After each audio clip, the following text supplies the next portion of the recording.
There have always been dolls since the dawn of time, but they were mostly just baby dolls. Girls who played with them could only pretend to be mothers, which was fun for a while. That changed when an American company called Mattel introduced the first Barbie doll in a bathing suit. Barbie soon found her way into homes all across America and beyond, and she became more than just a doll in swimwear. To show that women could do anything, Barbie dolls in different fields like sports, media, science, medicine, law, etc. were launched. She was independent with her own money, house, car, and career. This idea has influenced today's girls in the real world, showing them they can achieve anything they set their minds to. Barbie helped spread the message that women can excel in diverse fields.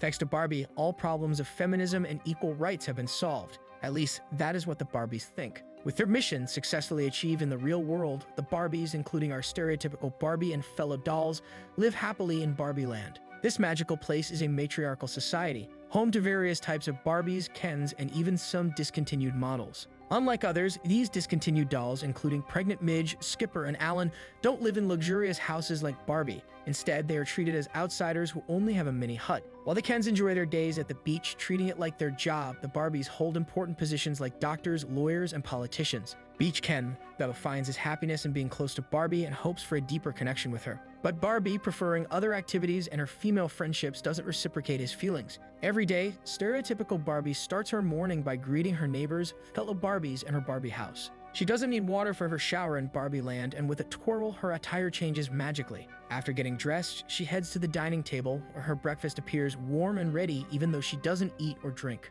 All set for her day, she gracefully leaps off her roof and lands in her car to spend time with her Barbie friends. As a typical Barbie, she explores Barbie land, attending seminars, award shows, and even presidential meetings to support her fellow Barbies and recognize their dedication to maintaining perfection in their world. One day, life takes an unexpected turn for Barbie. It all starts during a lively dance party one evening when suddenly, she finds herself grappling with unsettling thoughts about death. The following day, she wakes up to discover new challenges like bad breath, cellulite, and flat feet disrupting her usual routines. Anxious about these changes, she confided in her friends, sharing her perplexing situation. Her friends speculate that Barbie might be experiencing a malfunction and suggest she visit Weird Barbie. Weird Barbie, once the embodiment of beauty, became peculiar when someone played too hard with her. Now she is destined to spend eternity helping other Barbies attain perfection. Worried about her malfunction, Barbie turns to Weird Barbie, sharing her story and concerns. In response, Weird Barbie discloses a startling revelation. Barbie's thoughts about mortality have torn a rift in the continuum that separates Barbie land from the real world. This unexpected tear means that if Barbie wants to regain her perfection, she must mend that rift. To do this, Barbie must venture into the real world and locate the girl who is currently playing with her doll. Typically, there's a clear divide between these two realms, preventing any interaction. However, in Barbie's case, this boundary has blurred. Weird Barbie believes that the girl playing with Barbie's doll is experiencing sadness, and her emotions, thoughts, and humanity are intertwined with Barbie's doll essence. To help herself, Barbie needs to assist the girl in the real world. This revelation worries Barbie because she believes they have already fixed everything in the real world, ensuring happiness and empowerment for all women. Initially reluctant to journey into the real world, she eventually accepts it's the only option. With a farewell to her fellow Barbies, she embarks on a quest into the real world. Midway into her journey, Barbie makes an unexpected discovery. Ken has been hiding in her car and wishes to accompany her. Initially, Barbie hesitates, but Ken's persistence wins her over. Together, they continue their adventure, traveling from her sports car to a speedboat, then to a rocket ship, a tandem bike, and finally, using rollerblades, they arrive in California. Their eye-catching and unconventional attire draws the attention of people along the way, who shower them with sexualizing compliments. This newfound spotlight makes Barbie uncomfortable, a sensation she's never experienced. In contrast, Ken revels in being the center of attention, and such an experience was foreign to him in Barbie land. However, the situation takes a distressing turn when a man gropes Barbie. In response, she defends herself, delivering a punch to the offender, resulting in both Barbie and Ken's arrest. As Barbie notices some police officers admiring her dress and body, she decides to change it, but they lack the money to do so, leading to yet another arrest. Following their release, Barbie takes some time to clear her mind and contemplate where the girl playing with her doll might be. As she delves deep into her thoughts, she envisions two girls. One is a young child, and the other is a teenager who appears to have a strained relationship with her mother. This sight triggers an unexpected emotional response, and Barbie finds herself shedding a tear, a novel experience for her. In the meantime, Ken decides to explore the city on his own. However, he soon notices a striking gender inequality in higher positions, with primarily men occupying these roles. This realization makes Ken feel unique as a man, and he becomes captivated by the influential men he encounters in the city. He realizes that men and horses rule the real world. While Barbie is engrossed in her newfound experiences, she finds herself sharing a bench with an elderly woman. The two connect over shared laughter and create a heartwarming moment. However, their encounter is interrupted when Ken returns from his city exploration, appearing enthusiastic about the idea that men hold significant power in the world. Barbie then fills Ken in on her quest to find the girl, and together, they decide to visit the girl's school. During their visit, Ken takes some time to explore the school library. Meanwhile, FBI agent Dan contacts Mattel headquarters, where he connects with an employee named Aaron. Dan informs Aaron that two of their dolls have gone missing and must be retrieved. Although Aaron had heard stories of such incidents happening before, he never imagined it could happen. As Aaron makes his way upstairs to meet Mattel's CEO and share the unfolding situation, he comes across Gloria, the receptionist, engrossed in drawing Barbie's new designs. These designs include dolls like Irrepressible Thoughts of Death Barbie, Full-Body Cellulite Barbie, and Crippling Shame Barbie. These creations mirror the feelings Barbie had been experiencing lately. Upon hearing Aaron's report about Ken and Barbie's presence in the real world, Mattel's CEO becomes deeply concerned. He promptly instructs his team to take swift action and return the dolls to their box as soon as possible. All of this is overheard by Gloria, who cannot believe the story. While Barbie continues her search, she comes across the teenage girl she saw in her vision, Sasha. Unfortunately, Barbie's initial meeting with Sasha doesn't go as planned. Barbie had hoped to be acknowledged by Sasha for empowering women, but instead, Sasha criticizes her for promoting unrealistic beauty standards. Despite Barbie's efforts to explain that Barbie is much more than just a stereotypical Barbie, Sasha remains resolute in her stance, even going so far as to label her a fascist. Overwhelmed by humiliation, Barbie can't bear to hear any more and runs away, shedding tears over how she is perceived in the real world. Meanwhile, Ken's journey of self-discovery leads him to learn more about the concept of patriarchy. He becomes determined to secure high-ranking positions solely because he's a man. However, the lack of a degree proves to be a significant hurdle, leaving him frustrated. Eventually, he realizes that he needs to start fresh, making Barbie Land the ideal place to begin this patriarchal mission. Before Ken can discuss his plans with Barbie, she is approached by representatives from Mattel, urging her to come with them. Recognizing that Mattel might hold the key to resolving her problems, Barbie chooses to go with them. Ken reluctantly lets her go, believing Mattel can take care of her, while he sets out to Barbie Land to share his newfound insights about patriarchy with his fellow Kens. As Barbie is getting in the car, Sasha notices her again and tells her mother,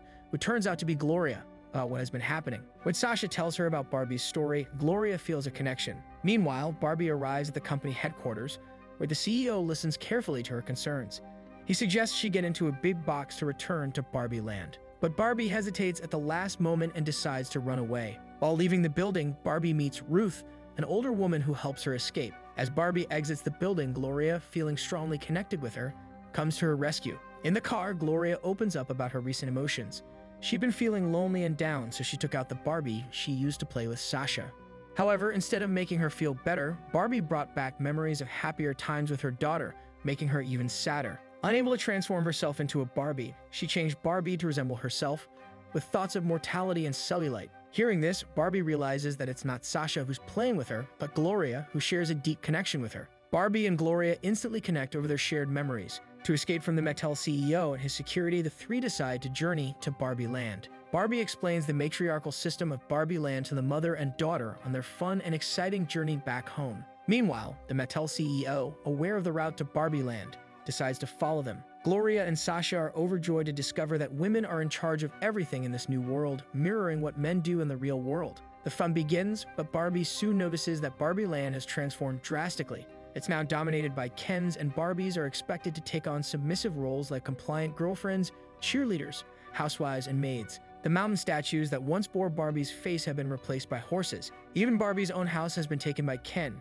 his toys, vehicles, and fellow Kens, turning it into their party hub. Ken's new Mojo Dojo Casa house has gained immense popularity in the real world, captivating not just kids but also cinema audiences, which deeply concerns Mattel's CEO. Even Ken himself is transformed, no longer treating Barbie with the respect she once received. He gives her an ultimatum: live in his house as his wife or girlfriend or leave. With his harsh words, Ken makes Barbie realize what it's like to be just ordinary in a world ruled by the opposite gender. The stereotypical Barbie tries to persuade the others, including Ken's, to return to the way things used to be. However, everyone seems content with their current lifestyle. Adding to her distress is the news of Ken's planning to change the Constitution in just 48 hours to establish a government solely for them. All these changes take a toll on Barbie, plunging her into depression. She vents her frustration on Gloria, blaming her for introducing complicated human thoughts and emotions into her perfect world. Sasha defends her mother, making Barbie realize that it might be her fault that her ideal world is on the brink of collapse. While Gloria encourages Barbie to stand up for her rights, Barbie feels powerless, unable to see a way to make things right, and only holding onto the hope that someday things will improve. In fact, she becomes so downhearted that she instructs Gloria to return to her world. Realizing that Barbie has given up, mother and daughter decide to leave Barbie Land. However, they are not alone. Alan secretly accompanies them. He can't bear to live another day in a world that has lost its allure, preferring solitude in the real world. As they prepare to leave, Sasha has a realization. She understands that they must assist Barbie in reshaping the new Ken land. Sasha convinces Gloria that her belief in Barbie is well-founded and that they must support her. Even if victory seems unlikely, they have to make an effort. Sasha even praises Gloria's drawings, and in that moment, the two of them form a deep bond, something Gloria has been longing for. Meanwhile, Weird Barbie takes it upon herself to rescue stereotypical Barbie and seeks a solution to break free from the patriarchy in Barbie Land. She does her utmost to help deprogram the brainwashed writer Barbie, but unfortunately, all her efforts prove futile. Soon Gloria, accompanied by Sasha and Alan, arrives at Weird Barbie's house. They are pleasantly surprised to discover discontinued Barbies like Sugar Daddy Ken, Earring Magic Ken, Growing Up Skipper, and Barbie Video Girl. Witnessing stereotypical Barbie grappling with an existential crisis and deeming herself ugly, Gloria delivers an inspiring speech that leaves everyone amazed. She tells Barbie that women face a multitude of contradictory expectations and pressures from society. They must navigate conflicting standards regarding appearance, money, career, motherhood, and behavior. These unrealistic standards are exhausting, and women are often held accountable for men's actions. Gloria says that she is tired of watching women bend over backward to be liked, and since Barbie is a woman representing other women, she cannot see her like that. Gloria's inspirational speech successfully breaks the writer Barbie free from Ken's brainwashing. She remembers everything from before Ken's took control of Barbie Land. It dawns on Barbie that speaking up about the conflicting expectations women face in a male-dominated society weakens the influence of patriarchy, allowing the brainwashed Barbies to regain their lost memories. With this newfound self-assurance, thanks to Gloria, stereotypical Barbie, along with Alan, Weird Barbie, and the discontinued dolls, embarks on a mission to liberate all Barbies from Ken's influence. Their plan involves using decoy Barbies like writer Barbie, who will pretend to be brainwashed, to draw other Barbies away from Ken Land. Once they're out, Gloria's motivational speech snaps them out of the brainwash. They execute this strategy tirelessly until every single Barbie is deprogrammed and ready to reclaim Barbie Land from the oppressive regime of the Kens. In the final stage of their plan, the Barbies decide to pit the Kens against each other. With the Kens believing they have power over the women, the Barbies aim to make them question if they have enough power over each other. This cunning strategy will spark a conflict that will ultimately tear the Kens apart. To manipulate Ken, Barbie gets ready to play the role of his low-commitment casual girlfriend. Despite Ken's initial frustration, he still harbors deep feelings for Barbie, so at her request, he swiftly agrees to have her in his house. Under the unified goal of turning the Kens against each other, all the Barbies start favoring other Kens' music over their respective boyfriend Kens, triggering a war among them. While the Kens are caught up in their internal conflict, the Barbies successfully reinstate the Barbie Land Constitution and regain control of their dream house. As Ken comes to terms with losing everything, he finds it difficult to contain his emotions. Instead of declaring war against the Barbies, he succumbs to depression and seeks refuge in Barbie's dream house, trying to hide his tears. In a heartfelt conversation, stereotypical Barbie and Ken have a heart-to-heart. She advises him not to base his entire identity on being loved by her. Initially, Ken struggles to grasp where he truly belongs, but Barbie helps him realize that he is much more than just Barbie's friend. She also apologizes for taking him for granted and understands that not every night needs to be a girl's night. Ken also apologizes to Barbie for everything he has done. Despite her care for Ken, Barbie makes it clear that she's not in love with him, which helps Ken find his own identity. While some Kens choose to explore their individual paths, others still want to be with their Barbie friends, and this newfound acceptance becomes the norm in Barbie Land. Amid the newfound friendships between the Kens and the Barbies, the Mattel CEO and his team arrive in Barbie Land. Upon hearing everyone's sad stories, he reveals the weight of his own burden as the CEO of Mattel and overseeing the responsibilities of Barbie Land. He expresses happiness that Barbie can now help him restore everything in Barbie Land. However, contrary to the CEO's expectations, President Barbie steps forward in support of the Kens. Having experienced systemic oppression themselves, the Barbies are determined to correct the flaws of their previous society. They emphasize fair treatment for the Kens and all outcasts, including Weird Barbie, even offering them opportunities to take positions in the government sector. As this matter settles, Gloria speaks to her boss, presenting an idea to create an ordinary Barbie. Her proposal is accepted and turns out to be highly profitable, resonating with many. As Barbie is still uncertain about her own identity, she encounters the spirit of Ruth Handler, the co-founder of Mattel and the creator of the Barbie doll. Ruth explains that Barbie's story has no fixed ending, and her ever-evolving history excels her origins. This is the same woman Barbie found in Mattel's headquarters, While conversing with Ruth, Barbie comes to a profound realization. She no longer wants to be just a Barbie.